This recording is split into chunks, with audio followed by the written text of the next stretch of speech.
Welcome to Book Summaries, where knowledge and wealth-building secrets are shared without limits.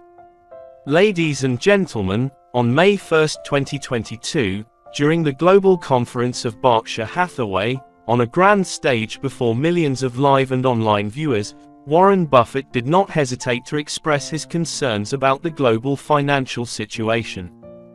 He warned of a serious issue: the rising wave of inflation and the impending economic crisis.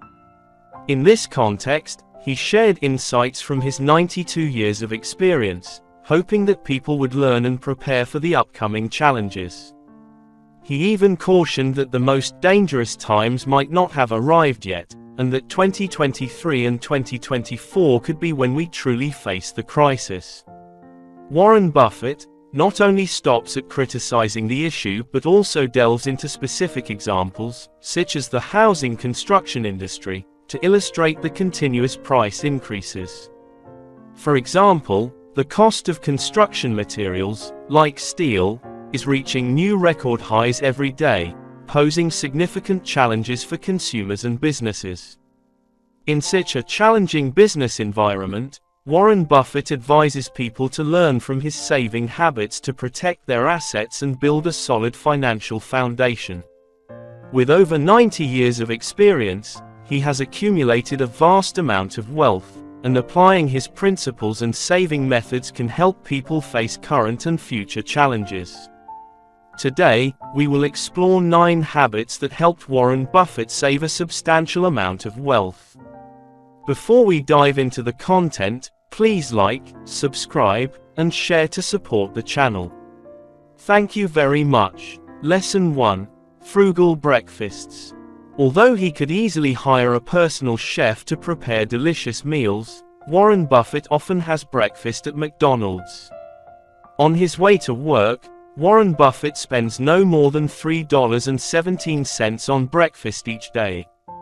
In the HBO documentary Becoming Warren Buffett, he mentioned that when the market is not very active, he opts for a $2.61 breakfast, which includes 2 sausage biscuits that he stacks together, and a glass of Coca-Cola. When the market is doing well, he goes for the $3.17 option, which includes a bacon, egg, and cheese sandwich.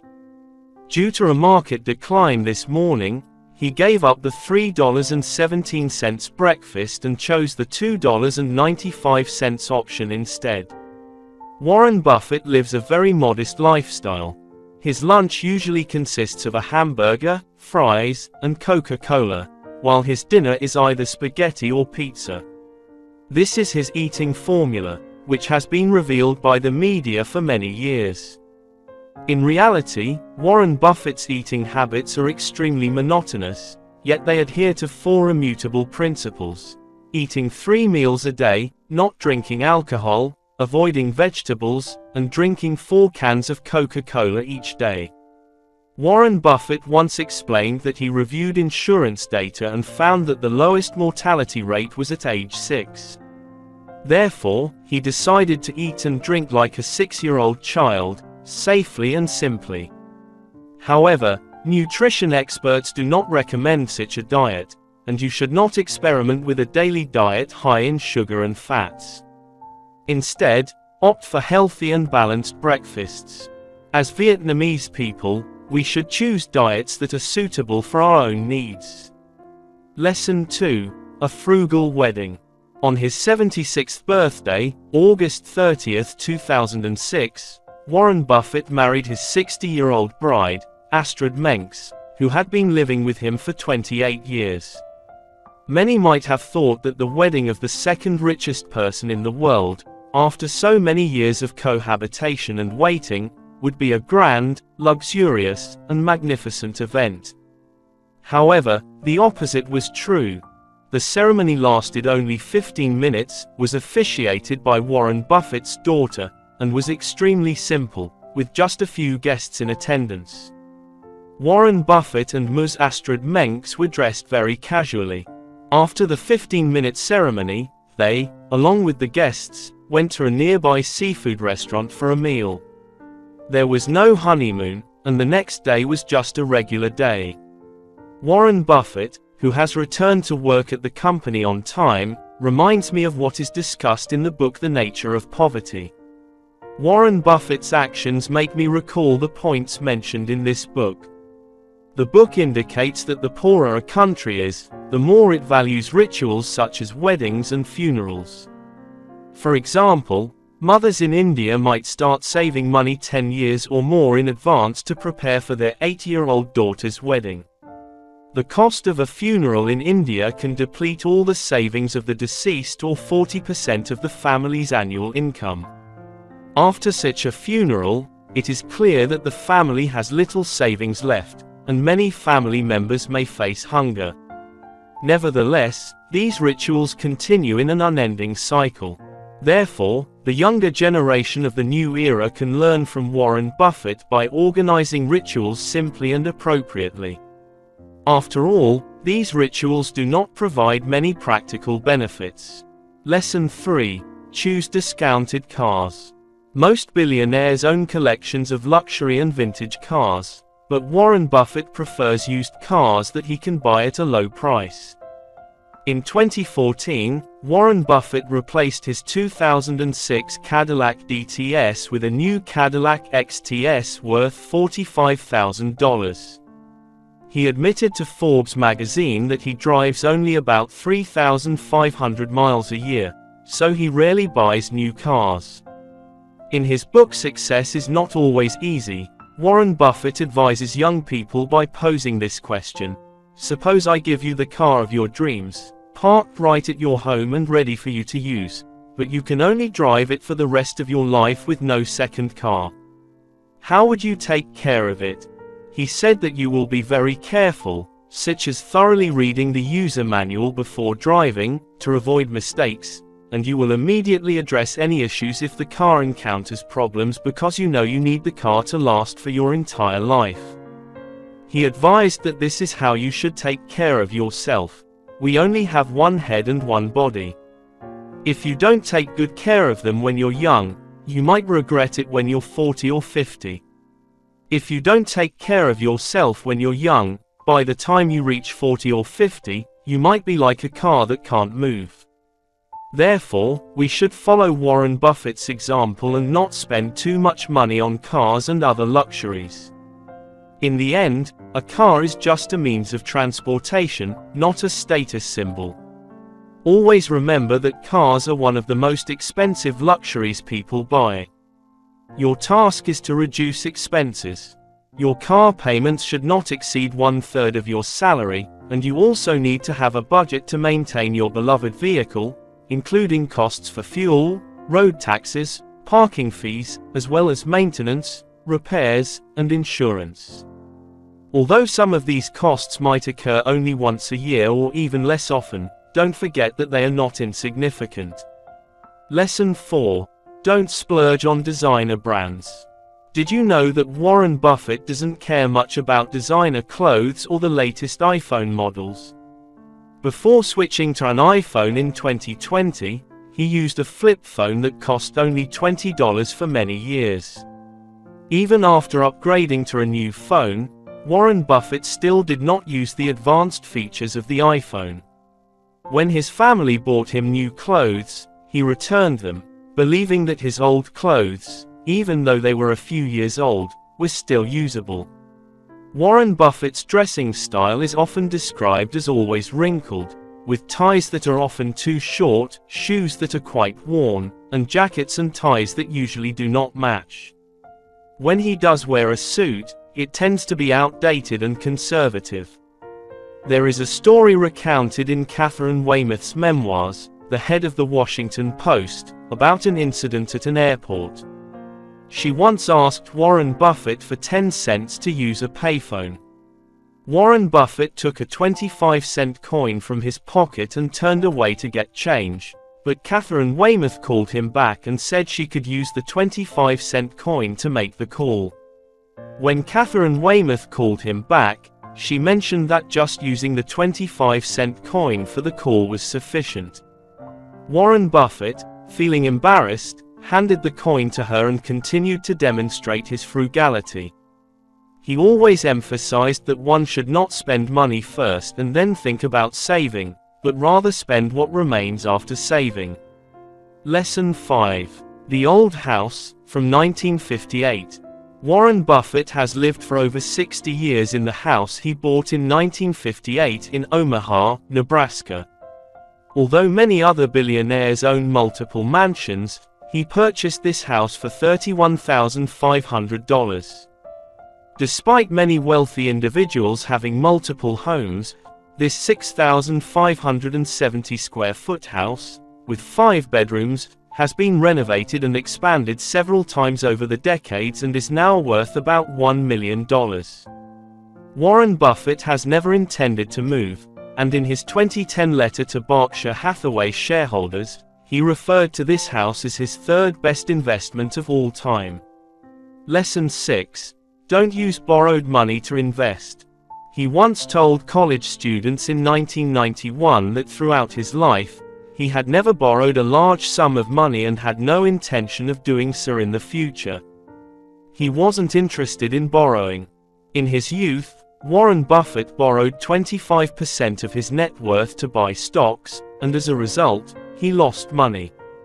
From that experience, he realized the risks of borrowing money to invest and shifted his strategy to buying insurance companies, using business profits to invest, and increasing profits.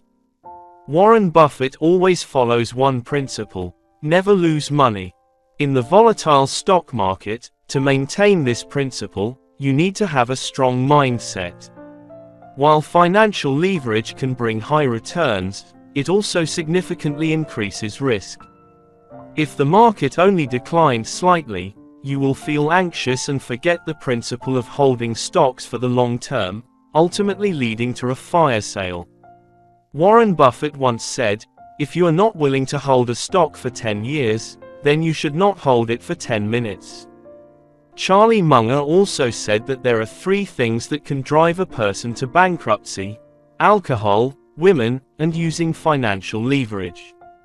Therefore, everyone should be extremely cautious when investing and think carefully before borrowing money to invest, to avoid losing both the principal and the profits. Lesson 7. Love using coupons. Friends, Warren Buffett is an extremely frugal person who always prefers valuable deals. Once, he used a coupon to treat his friend Bill Gates to a meal at McDonald's. Bill Gates recalls that they once took a trip to Hong Kong and decided to have lunch at McDonald's. When it came time to pay, Warren Buffett offered to cover the bill and pulled out a coupon from his jacket pocket. One of Warren Buffett's most famous consumption habits is drinking Coca-Cola. His wife, Susan Buffett, once said that the blood running through his veins is Coca-Cola. In their home, and right at the entrance, there are always stacks of Coca-Cola cans. He always waits until there is a discount before buying in bulk, which can amount to up to 50 cases, with each case containing 12 cans. During a business trip to Hong Kong, Warren Buffett also used coupons to buy discounted bread at lunchtime. While saving money is important, don't spend too much time comparing prices. Warren Buffett only uses coupons for things he already plans to buy, unlike some shoppers who buy items just because they are discounted. This can lead to purchasing things you don't actually need. It may seem like you're saving money, but in reality, it increases your spending because you end up buying items you don't need. Coupons are also a marketing tactic. Therefore, we need to be selective with our consumption and not let retailers lead us astray. Lesson 8. Creative ways to continuously save money. When Warren Buffett's first child was born, he turned a vanity drawer into a crib. When his second child arrived, he borrowed a crib. The billionaire said that if you buy things you don't need, you'll soon have to sell things you do need. Warren Buffett always pays attention to small expenses, avoiding them from accumulating into a massive bill. When Warren Buffett surpassed his friend Bill Gates to become the richest person in the world, during a new phase, reporters called to congratulate him. Warren Buffett humorously remarked that if you want to know why I was able to surpass Bill Gates, I can tell you, it's because I spend less money. This is a reward for my frugality. Bill Gates also responded humorously to Warren Buffett's self-deprecating remark. I was very pleased to give up the title of the richest person to Warren Buffett last weekend when we played golf together. He was so frugal that he didn't buy golf gloves but used tape instead. Although it wasn't very convenient while playing, he saved a few dollars. I think that's the main reason he became the richest person. Next time we play golf, I'll have to try it without using tape to see if I can beat him. Just kidding. Warren Buffett certainly couldn't surpass Bill Gates just by being frugal, and Bill Gates isn't a lavish billionaire either. Although most people prefer the convenience of credit cards for everyday shopping, Warren Buffett prefers cash for payments rather than using credit cards. Lesson 9. Prioritize cash usage. Billionaire Warren Buffett prefers using cash over other methods. In a 2019 interview with a Yahoo Finance editor, he revealed that he uses cash 98% of the time and always pays in cash when dining at restaurants because it is more convenient. Although using cash may seem a bit outdated, it reduces reliance on credit cards, which can help prevent overspending. According to the 2017 Consumer Lifestyle Report, young people with an income of $30,000 per month tend to spend more compared to those with an income of $100,000. Unlike previous generations, the younger generation of the 1990s tends to use credit, meaning they spend money from the future. In the context of rampant consumerism, which is being strongly promoted, many young people have become victims of this lifestyle. They often spend beyond their financial means and are not hesitant to borrow money to buy expensive items such as the latest smartphones, cameras, designer bags, fashionable shoes, high-end cosmetics, and other luxury products. What makes us feel happy is not the act of shopping itself but the desire for a better life during the shopping process. This very desire has led many people to shop blindly. The deficiency among young people is not a lack of money but a lack of self-control. Whether they are students or just starting their careers, they are often easily influenced by friends and those around them. Gradually, uncontrolled desires push them to the brink of financial ruin. In this materialistic age, understanding oneself and establishing a proper consumer perspective is extremely important. I hope that one day you will also achieve consumer freedom, being able to buy what you want when you can, but also confidently admitting that even though you really like something, you cannot afford it. Dear friends, to become wealthy and prosperous, we must focus on enhancing our ability to earn money. Saving money can help resolve temporary financial issues, but to fully address all money-related problems, you need to rely on your own earning potential. Warren Buffett once said that no investment in life can yield more benefits than investing in yourself. He also emphasized that there is no investment that provides a higher return on investment than investing in oneself. He gave an example of himself when he enrolled in a course to overcome his fear of public speaking. Although he had to drop out halfway and felt immense regret, after several attempts, he realized that investing in himself provided long-term benefits, which were the skills he had acquired, skills that no one could take away. In other words, a person's greatest asset is themselves. Knowing how to earn money does not equate to knowing how to save money. Only when you save money does it truly belong to you, and you will have the opportunity to invest in yourself, build wealth, and shape your future. Thank you for watching this video. Every view, like, and subscription is a tremendous motivation for us to continue creating even better content. Please leave a comment to let us know what you think and what you would like to see in future videos. Share this video if you find it useful, and we wish you a wonderful day. See you in the next video. Book Summary. Wishing you success.